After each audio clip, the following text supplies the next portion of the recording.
Welcome my dear students in the class 12th of English.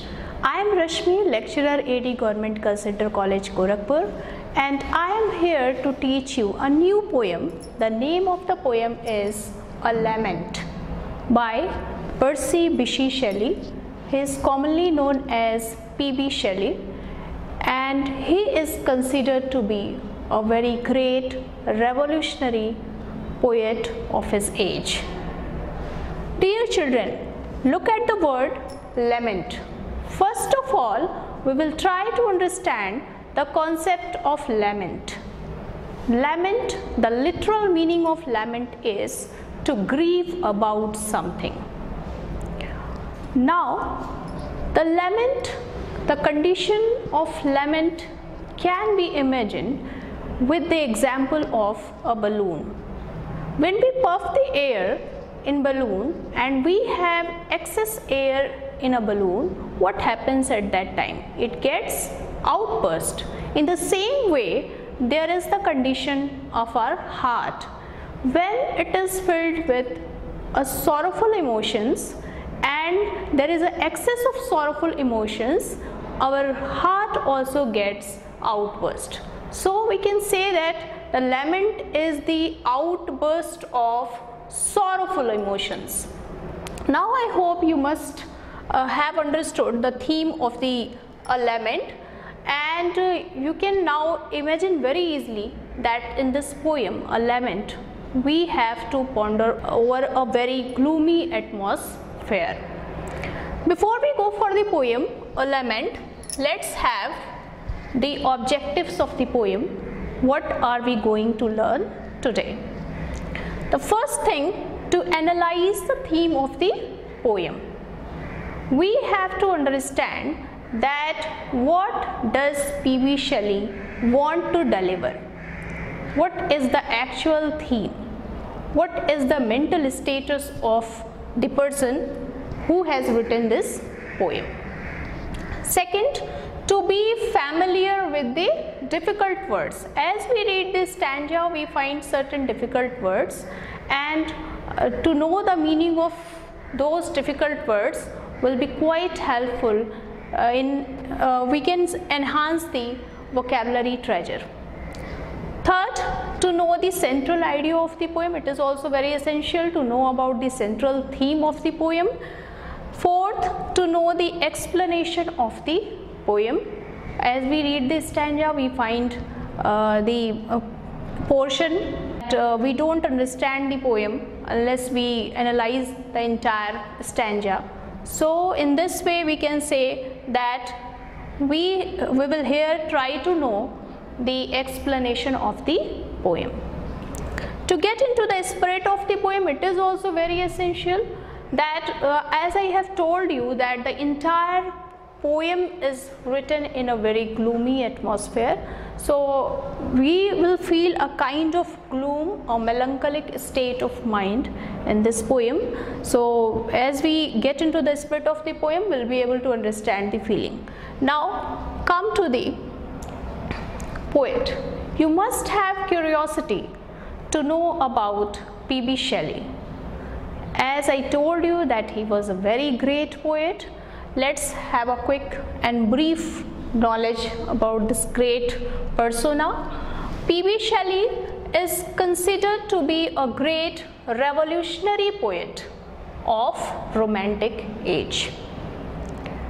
We know certain names in the Romantic age like William Wordsworth, like we have the name of John Keats. P.B. Shelley is one of them. He is considered to be a revolutionary because from the very birth he had been very revolutionary man, and he wanted to know the oppose the condition wherever he wanted to do. So this was about P.B. Shelley. Now come to the birth. He was born on the date is 4th of August 1792 in England. Death 8th of July 1822 in Italy. So he had a very short time span but in this short time span he earned name and fame, and he did a lot of good works. Education at Eton and Oxford. Major works: he wrote a pamphlet, a very well-known pamphlet.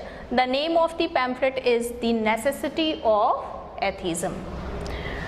Second, drama, a very famous drama, Prometheus Unbound. Cenci. Now come to the poems. To a Skylark is a very sweet poem. To the West Wind, Adonai, Love's Philosophy, The Revolt of Islam. He also wrote some more poems, some more works. They are very famous works which I have included here. Now his poems are charged with high soaring imaginations.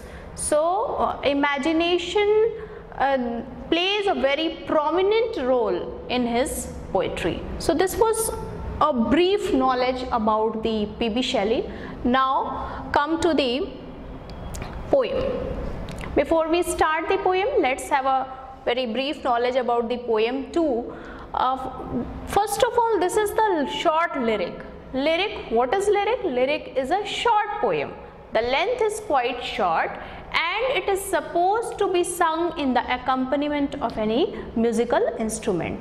So the nature is musical, the poem is musical. This is the short lyric. Second, the poem is full of regret and disappointment.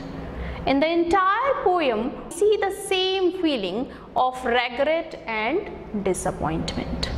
Third, the poem is divided into 2 stanzas, first and second, and each contains 5 lines. So we have 10 lines poem here.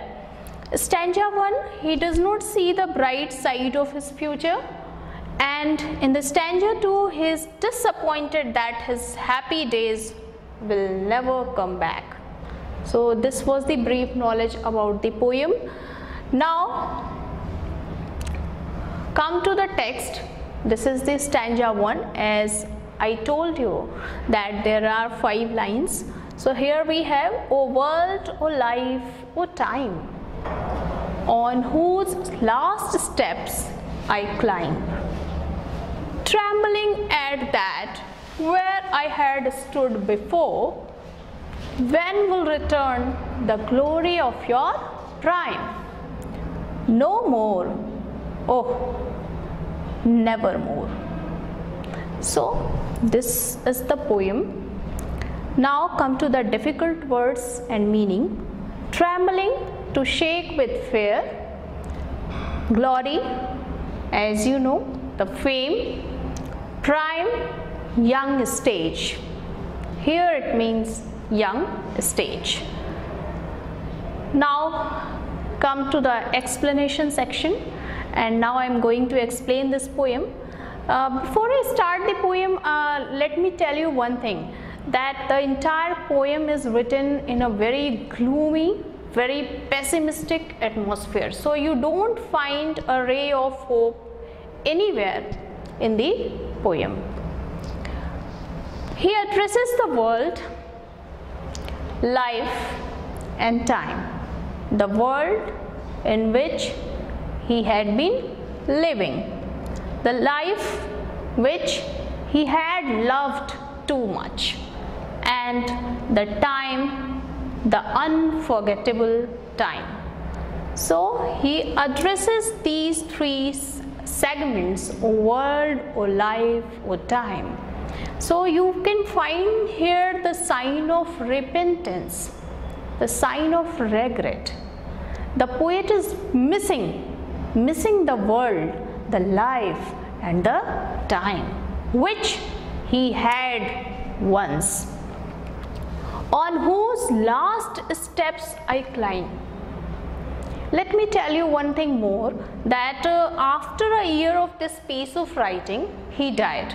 So you can say that he had a kind of intuition that his time, his days are numbered, and he is very soon is going to die.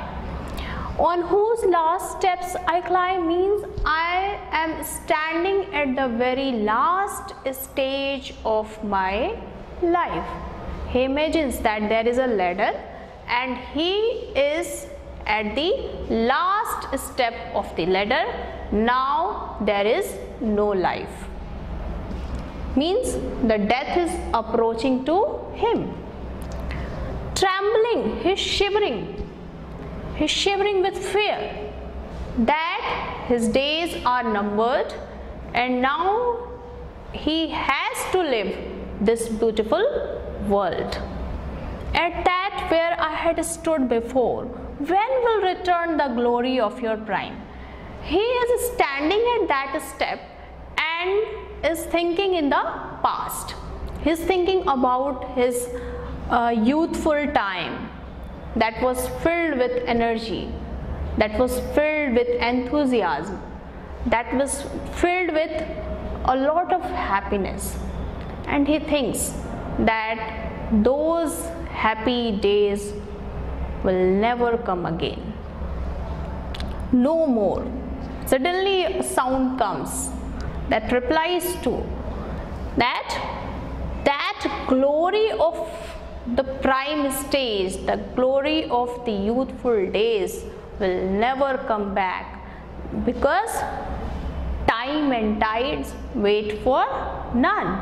And once a person misses the time, it never comes back. No more or never more, it will never come back.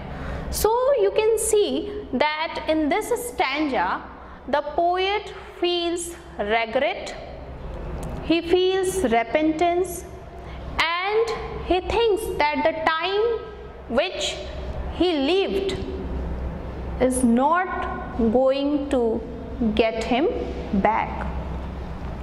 So it was the first stanza. Now come to the stanza 2. Out of the day and night, a joy has taken flight.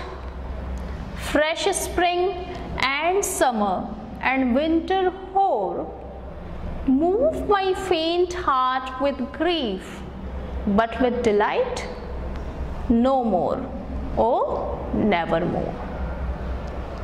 There are certain difficult words and meaning. Joy, joy means delight. Flight, act of flying. Hoar, frost. Faint, dim. Delight, joy. So here we find that in this stanza 2 there is a feeling of gloom, there is a feeling of sadness. He thinks that out of the day and night a joy has taken flight. Before, in the very beginning of his time, there was a joy, there was happiness, but when he is standing at the last step of his life, there is no joy. The day and night are totally filled with the gloomy, the pessimism, the melancholic state of mind, and there is no joy. It seems that the joy will never come back to him. He has missed it forever. Fresh spring and summer and winter hoar. Dear children, as you know that these are the symbols of season. These are the seasons. And what do they do? If we have fresh spring, spring is filled with beautiful flowers, so we feel energized, we feel happiness. And in the same way with summer, there is a sunny summer, and winter hoar, there is a winter with full of frost. So these are the seasons which fill us with a lot of energy and happiness as we see the changing seasons. But if we talk about in the context of P.B. Shelley, he, the poet, he is not feeling this kind of happiness. And move my faint heart. he's quite scared now. His heart is quite get fainted at this time, because with grief, there is grief and not with delight. Earlier what it used to be, when these seasons used to come, he was very happy to see these changing seasons, the spring, the sunny summer and the frost winter. So now what happens, that he is quite sad. The reason is that the death is approaching to him. So as he sees the changing seasons, it is the symptom, it is the indication that his life is going to come to an end. It is about to end. No more or never more. So these changing seasons are not able to give him any happiness, and they will never give him happiness, because he is at the last step of his life.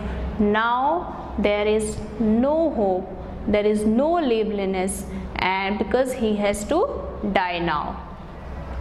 So in this way, in this stanza 2, we find here that he is quite sad, he is totally sunk in a deep gloomy atmosphere, and he is not able to find any ray of hope to live his remaining life.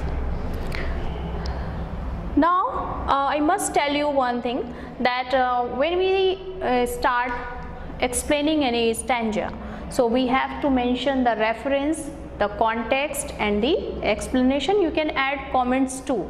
So in reference, you have to mention the name of the poet and the name of the lesson, and in context you have to mention then in which context the poet has written, what is the actual theme, what is the main theme of the stanza.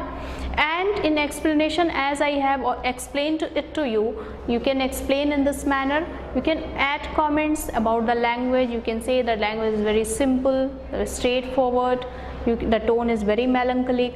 So in this way you can mention the reference, context and explanation.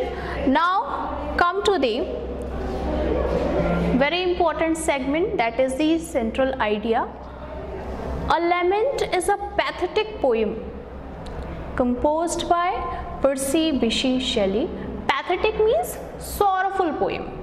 You find very sad atmosphere, very gloomy, grief-stricken atmosphere. The poem is full of pessimism. As I told you that there is no hope of optimism in this poem. Addressing the world, life and time, the poet asks when the glory of his prime will return, and he himself answers in the negative. He questions and immediately he finds the answer, and the answer is quite negative. So there is no optimism we find in this poem. It is filled with, totally filled with pessimism. Now we see in the second stanza he says that there is no joy left in this world. The changing seasons move his heart with grief, but not with delight as it was used to be earlier. In this way, this poem brings into light the fact that the born thing is destined to decay and it never comes again. You can say that this is the crux of the entire poem, that he wants to deliver that everything in this world is mortal. Everything has to be perished, and this is the cause of the sorrow for the poet, because it never comes again. Whatever is passing, it has not to come back. So this is the real reason of the sorrow for the poet. So this was all about the central idea. You can write central idea in this way. Now, very important segment, this is 2, and there is a question for evaluation. First of all, we'll look at this. What does the poet feel in this poem? So you can say that the poet feels entirely pessimistic, strongly pessimistic in this poem, and he does not find even a single ray of hope in the entire poem. And the second question, what does the poet lament for? The poet laments for his youthful vigor and his joyful time which he lived, and that is not going to come again. So this is the real reason for his lamentation. Now come to the homework section. The first, explain with reference to the context following stanza, O world to O nevermore. So here you can write reference where you will mention the name of the poet, the name of the lesson, and then you can mention the context. After that you can add explanation and comments. Second, write the theme of the poem in your words. What did you learn in this poem? You have to mention here. What did you find the prime theme of this poem? You have to mention in the answer. So in this way we find that the entire poem is filled with sadness. It is the expression of a deep melancholic state of mind, and this poem you can say is the beautiful gift. It's a specimen of Shelley's lyrical gift, and it has the quality of spontaneity. The language is quite simple, the sentiments are quite straightforward, you can easily understand the theme of the poem. So these are the beauty of the poem. And now we can say that the very negative point which you can find out in this poem is that there is no ray of optimism. The poet has written so many works and he strikes a hopeful note at the end of the poem, but if we talk in this context, we don't find any hopeful note in this poem. And we can learn that the time, whatever time gets passed, it never comes back. So we should try to live the life to its utmost level. We should try to be happy. We should try to pass our each moment with happiness, with freshness, with a lot of energy, and we should not waste our life in a cry or lamentation, because ultimately all of us has to go and our life will never come back. So whatever we have, we should try to be satisfied, we should try to be happy, and which P.B. Shelley misses here. So this was all about the poem. Again I will meet with new topic, with new poem. Till then, have a great time. Thank you very much.